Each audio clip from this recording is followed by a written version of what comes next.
it does take some serious conversations about why hunters are conservationists, how we put our money where our mouth is, that we've put more money, time, and energy into conserving wildlife and wildlife habitat than any other group in the world.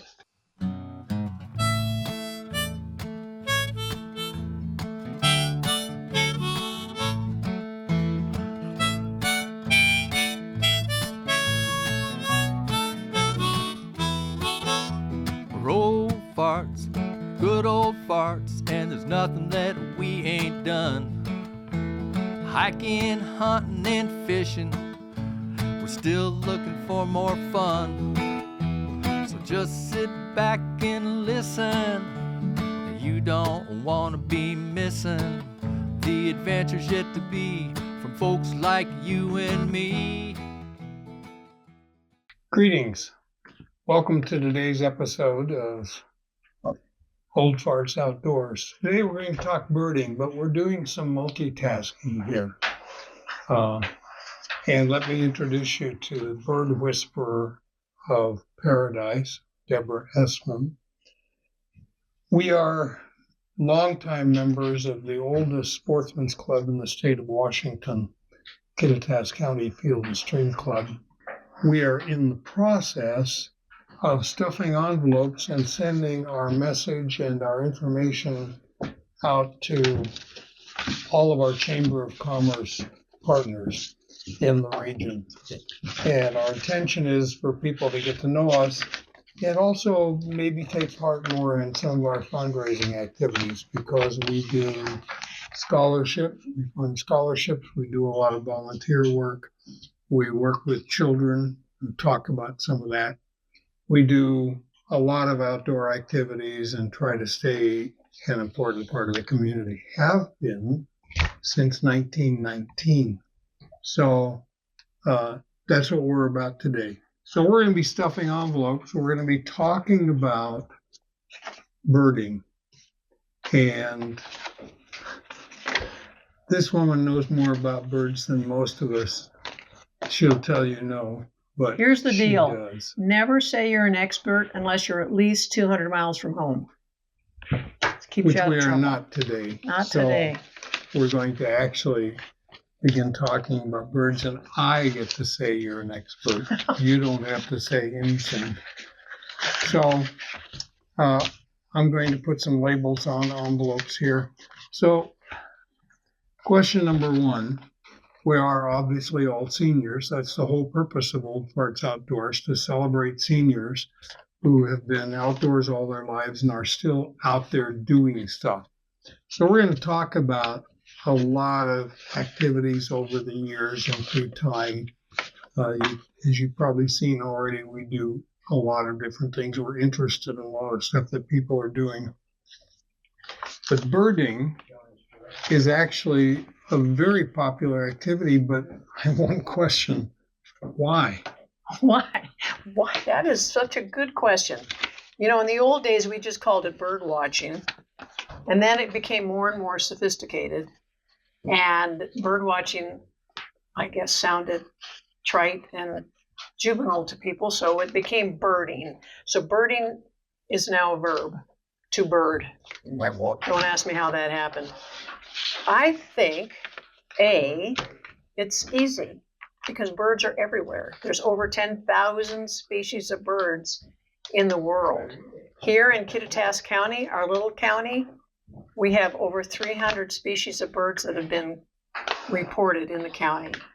I usually average at least 200 plus species a year that I see. So we have lots of birds, and they're colorful, and they're interesting, they're active, and I think they represent what people want to share about the outdoors, and it gives us an opportunity to be outdoors and still feel like we're those of us that are kind of a little ADHD, whatever.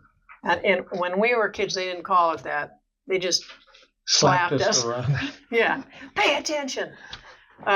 So it gave me, as a child, the excuse to be outdoors, because that's the first thing your parents did when you were overactive. Go outside, come back when it's dark. So it was an activity that was easy to pick up. It doesn't take a lot of equipment, but as you become more involved and obsessed with it, because it does become obsessive, you can spend quite a bit of money on optics. But there's a lot of companies now that are making really good optics. They're affordable for everybody. And so that's nice, because one of the things as a club we're trying to do is we want people to care about the outdoors. And of course, we hunt, we fish, but we also participate in the outdoors, and we care about conservation, we care about wildlife. So the more people we can get to care. And it's amazing when you have a bunch of little kids. I teach 5th grade camp every year, and you have a spotting scope, and they get to see a bird close up for the first time. There's a lot of oohing and awing. We call those spark birds, and some kids are hooked for life once they get that up close personal look. So it's important. So we were talking about here in our part of the state of Washington. We are right in the center of the state of Washington. And we commonly refer to this as the paradise part of Washington, because we are within a couple hours of everything from salmon fishing to hunting elk and deer, moose too, if you want to go a little bit farther out. We have a lot of outdoor activities, a lot of fishing, and as Deborah just said, a lot of birding. So what's the most unusual experience that you've ever had birding? Most unusual. Well, I've been really lucky to bird in Africa and also in Ecuador, in the Galapagos Islands. So I have lots of stories about that. But, I stay pretty close to home most of the time. And I think the most fun birding is right here in our own backyard, because you're not wasting a lot of gas. You get to enjoy the local sights. But as far as the most unusual, boy, that's hard to say. I spend a lot of time in the wintertime down on the Columbia River, and it'll be 10 degrees or colder. And I can stand there for hours with my spotting scope and binoculars and camera looking for one species of bird that I'm looking for. Sometimes you have to sift through thousands of waterfowl to find one rare bird. So I honestly can't pinpoint. Okay. Boy. What's the funniest experience you've ever had birding? I know of a couple of them. I've heard you tell stories. Maybe you don't want to tell them in front of God and everybody, but well, I think funny for me is when I love to introduce people to birding that have never birded before. And I lead a lot of field trips. And this year I led a field trip up we call it the hills, up in the mountains here. And I had 2 young women from China, and they had never been to America. This was their first trip. And I don't know how much time they'd ever spent outdoors. And I know it was their first trip in a big 4-inch lifted Jeep. So they were pretty excited about that. And about halfway home, after a very successful day, we saw some really great birds. Lewis's woodpeckers, white-headed woodpeckers, bald eagles, golden eagles. It was a great day. My alternator died. And I knew what it was. It just was one of those things. And there's nothing you can do. And so luckily we had another vehicle with us. And I said, hey, you guys just jump in with them. They had room. They needed to get back to the conference in Yakima. I said, I'll figure out how to get off the mountain.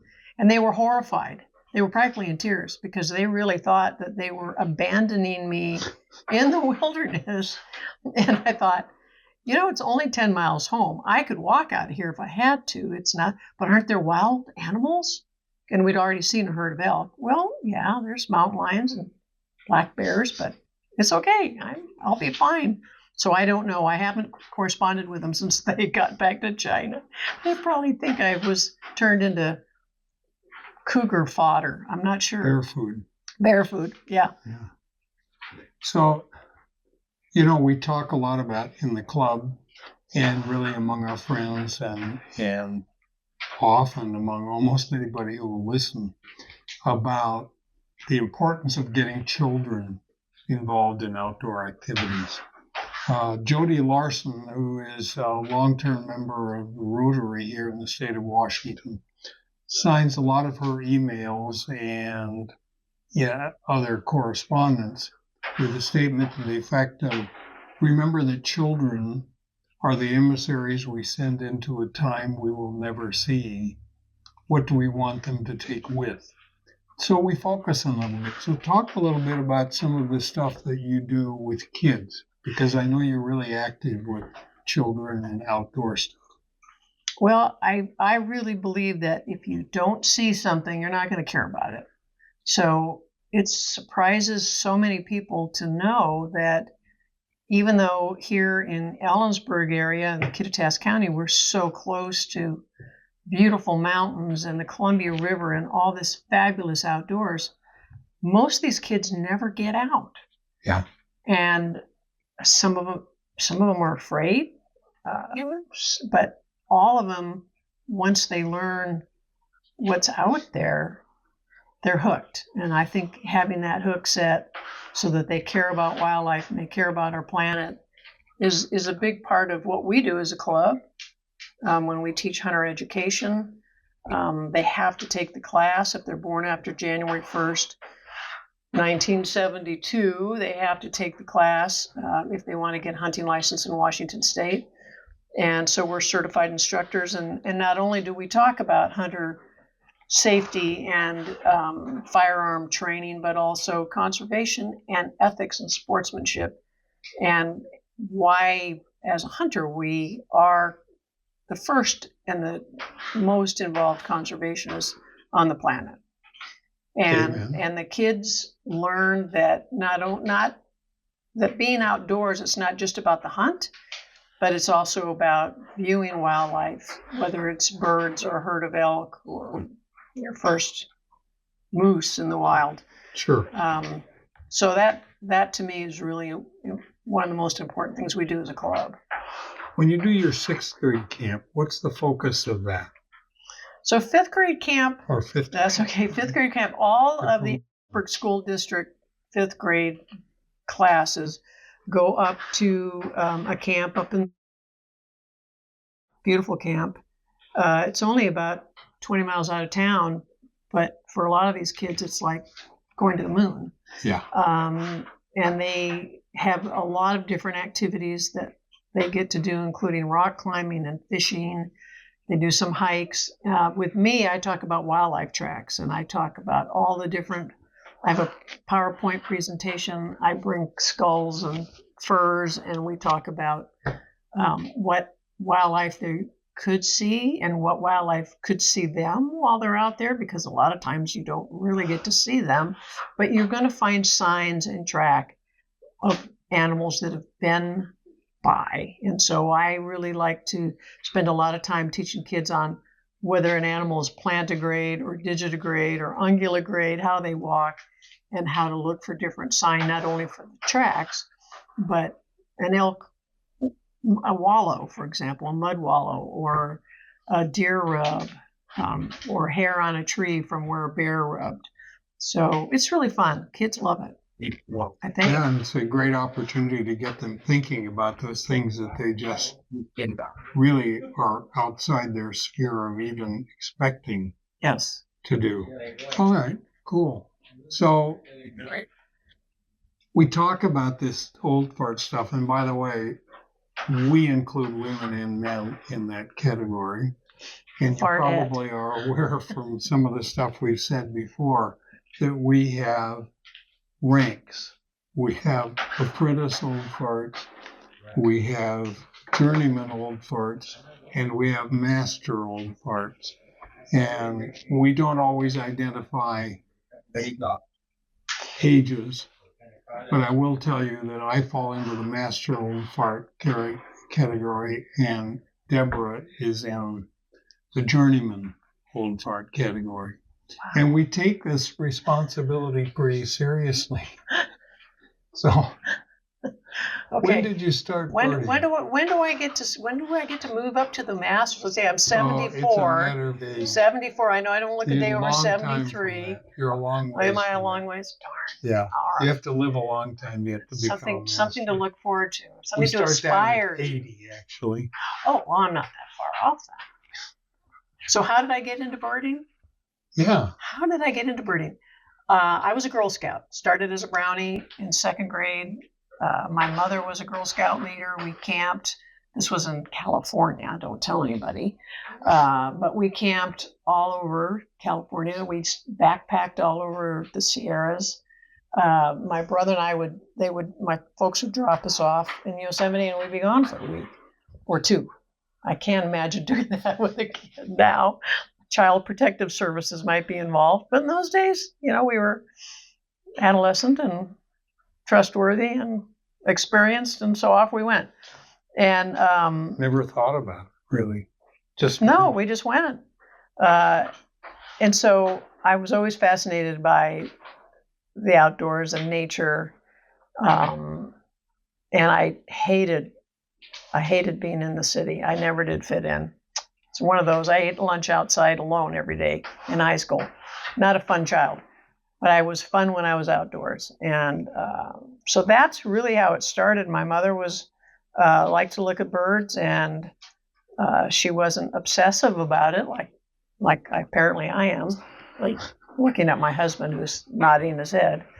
But it does become overwhelming because there's so many different kinds of birds, and they're so interesting. And every group of birds, whether you're looking at waterfowl or warblers or the finches or all the grouse, they all have different behaviors and habitats that they're in, and it's just fascinating. There's so much to learn.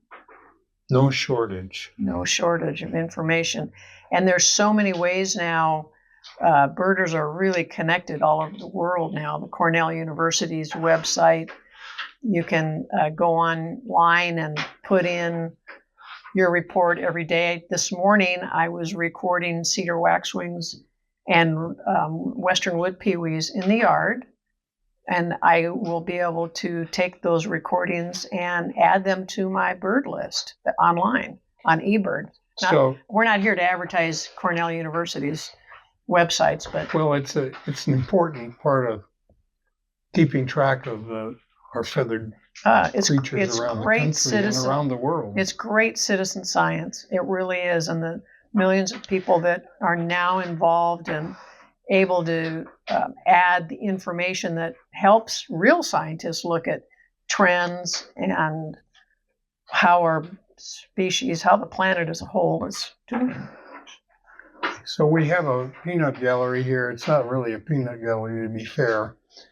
We have other members of the Field and Stream Club who are helping us stuff envelopes. So we seem to have run out of things for me to stick labels on. You need to grab envelopes. They're right there. Are they right here? Right there. All right. Perfect. I know how to do that. Yeah. And we can get started. Back at it. So we have our brochure, and we have a letter, and we have 500 names of members of the Kittitas County Chamber of Commerce, because we are also members.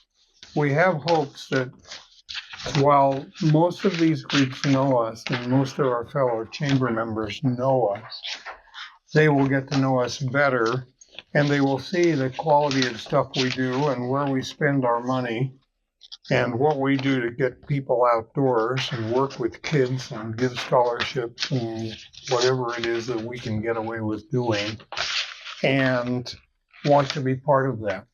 So we'll be doing some online fundraising and some other things, which is an aside when it comes to the Old Farts Outdoors work. But the Field and Stream Club really is one of the groups which is a very strong supporter of the work that Old Farts Outdoors is focused on doing.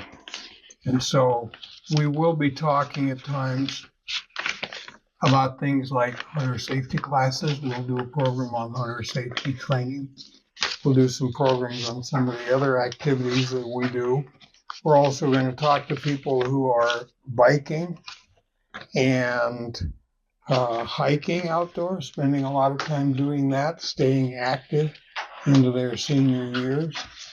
And it's just really about celebrating what it is that we do.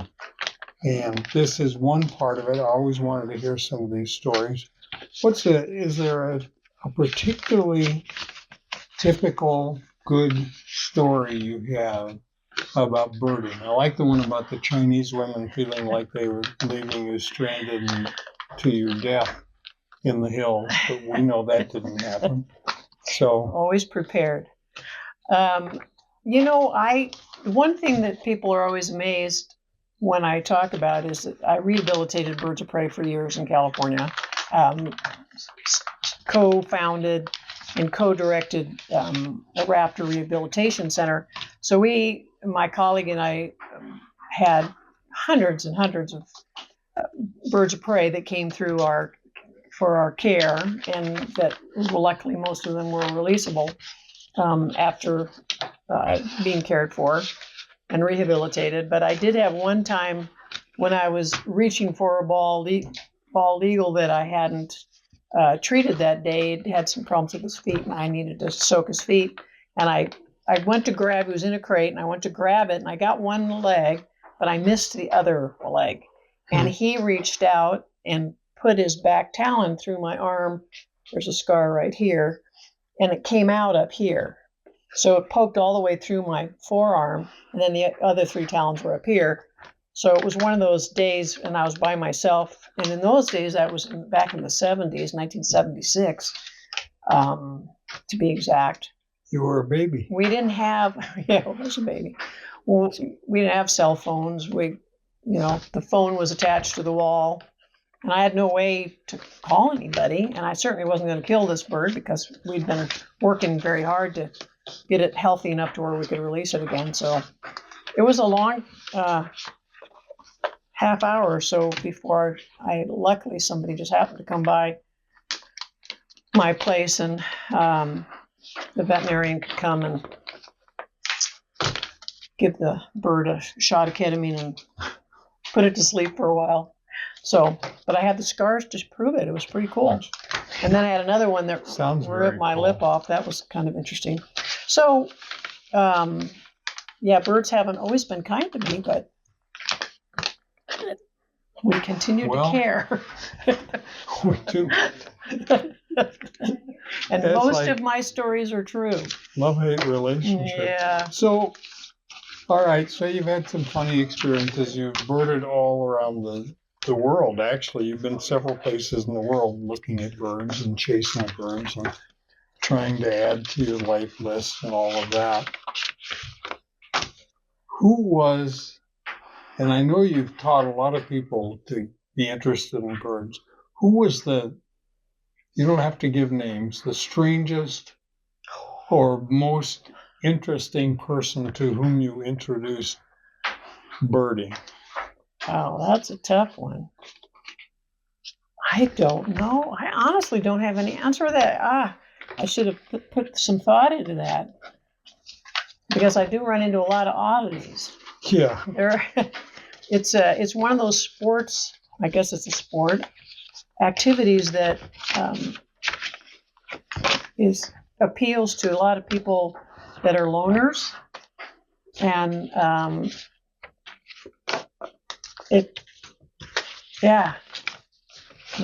had some characters, but offhand I can't think of any stories. Okay, so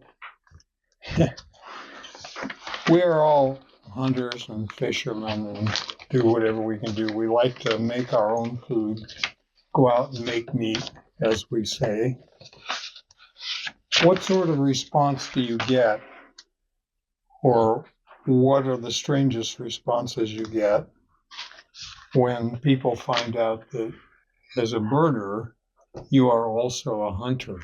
I think that's a great question, and a lot of people at first find that a little off-putting, because a lot of people that are involved in birding are not people that live in an area or were raised hunting. And so, as you can see in the background, we have lots of mounted animals that, not because they're trophies, but because we can sit back and remember every animal that we harvested and what we were doing that day and the special parts of the hunt. So it's all about having memories. But I will say that I have had people come into the house and the first words out of their mouth are, Yeah. But the fact that they already know me, most of the time, most people already know that I'm a hunter. So nobody's really shocked.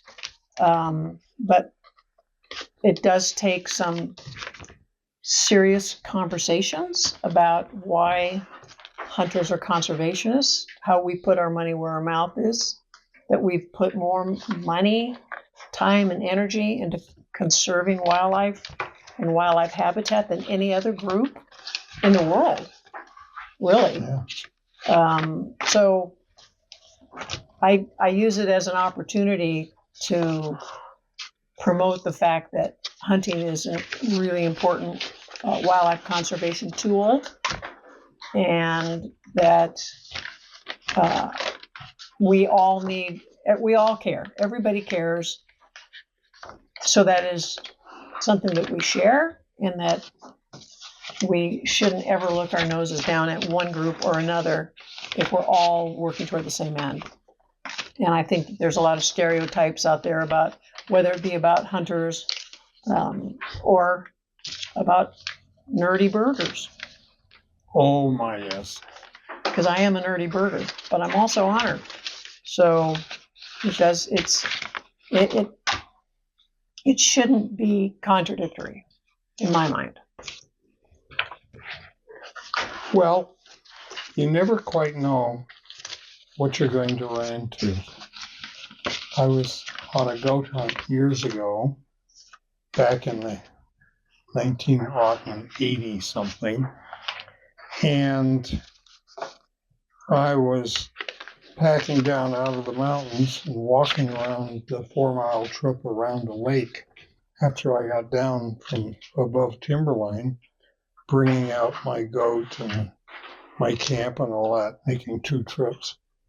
And as I was walking back, a woman who was there with her binoculars, looking at birds and all of that, struck up a conversation with me about all the bird life up there in that part of the Rocky Mountains, and what had I seen, and what she was finding, and so on. And we talked for quite a while. And then finally she noticed the rifle barrel sticking out of my backpack. She stopped suddenly and said, "Oh, you're one of those," and turned around and ran down the trail. So that's why I was curious what sort of experiences you've had. Well, I think being a woman is probably softens that stereotype a little bit. Probably. And it's interesting, though, because I have had people want to argue, and I'm up for a good argument, but the numbers don't lie. And we, as hunters, we try to be armed with statistics, and especially for hunter education, we want kids that take our class to be proud of what they contribute to wildlife management. And just what our club alone does, just for habitat improvement alone, let alone the education value of what we do, it's pretty phenomenal. The 100 years we've been here, on our website, and we have a new webmaster. Thank you very much, Tammy. Mistress. Webmistress, web person. You look back on our history and all the projects that this club has done over the last 106 years, it's unbelievable. One of the reasons I really wanted to talk with you is that it's really important, I think, for people to realize that hunters, fishermen, all of us who enjoy the outdoors are in it to enjoy the outdoors. And being able to appreciate birds and learn about birds, learn about fish, learn about other animals that we don't care to hunt, what we call sometimes non-hunted wildlife or non-game wildlife. There are so many fascinating stories that I think it's really useful, especially for the kids that you spend time with. I think it's really great for them to learn that you don't have to be a hunter to love the outdoors, but those are not mutually exclusive things. Why, that's really true. And we tell kids, for example, hunting mule deer, a lot of times it's just sitting on a mountainside, glassing, looking for deer bedded down or deer coming out to feed. And so while you're sitting there for hours and hours and hours, you're also watching a golden eagle fly by or a flock of black-capped chickadees come down and scold you, or listen to red-breasted nuthatches in the background. So it enhances the entire experience. We're having a long conversation with a pine squirrel. Yeah. You know what? I really appreciated your time. Thank you. Such a pleasure to chat with you. Thank you. It was fun. I didn't know I was a geezer, but here it is. Yeah. So our guest, Deborah Essman, the bird whisperer of paradise, which we call our little valley. We're a beautiful valley surrounded by mountains, game, fish, wildlife in all directions. And we take great pride in being part of making sure it's going to be here in the future. Thanks for joining us. And one more thought, if you need a t-shirt, we happen to have Old Farts Outdoors t-shirts, some of which on them you can check off your rank so that you can brag about the rank that you are. All you have to do is go to our website, oldfartsoutdoors.com, and look at the store, look at the clothing section, and have some fun.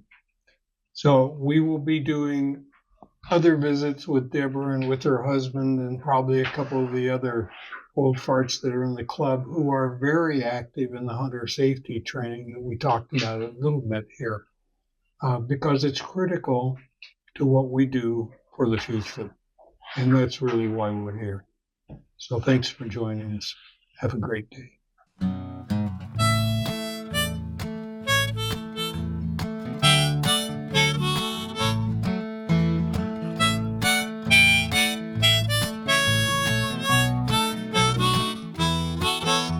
We're old farts, good old farts, and there's nothing that we ain't done. Hiking, hunting, and fishing, we're still looking for more fun. So just sit back and listen. You don't want to be missing the adventures yet to be from folks like you and me. We've been up and down the trail a time or two. Now we want to share these stories with you. We might be old, our wisdom's good as gold, so here are just a few. Yeah, we're old farts, good old farts, nothing that we ain't done. Hiking, hunting, and fishing, and we're still looking for more fun. I guess we ain't quite done.